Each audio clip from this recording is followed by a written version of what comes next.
You guys just brought up a very valid point. I'm going to check it right now.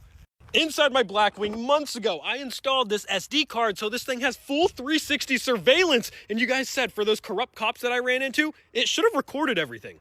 Now, before I even go in here, I know this thing is hit or miss, and it also doesn't record audio, so I don't know if it's going to help me out like that much. But if it recorded the interaction, that is cool. That took a lot of looking through files, but boys, we have the whole entire interaction of all the cops. Look at this. There's my girlfriend, there's the cops, there's everything.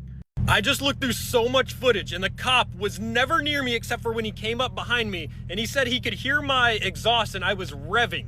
So this is me, I guess, revving my exhaust. You can see my brake lights are on. I literally use my blinker. I don't even use my blinker half the time. I am driving so normally. And then he says he also pulled me over for tinted windows, which you guys can see, he never sees my windows or is even close enough to see they're really tinted at 1:30 at night until he pulls me over. And then we are parked in a spot, and there's a decent amount of time that goes by.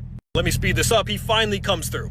That officer ended up asking my girlfriend for her ID with no crime committed, which you don't have to provide ID at all. And he later went on to go lie on the police report that she didn't have a seatbelt on. We are parked in a spot, about to go inside. I was about to get out and get gas. I do really wish I had audio. Unfortunately, in Cadillacs, they just don't record the audio, but we do have the body cam footage coming, and I'll be able to show you guys that as well.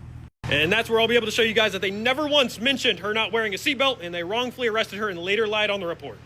We also asked those officers so many times what crime was committed, and never once did they mention a seatbelt. Never once did they say anything past doubling down on that the passenger had to provide ID no matter what if a officer asks, which is not the law.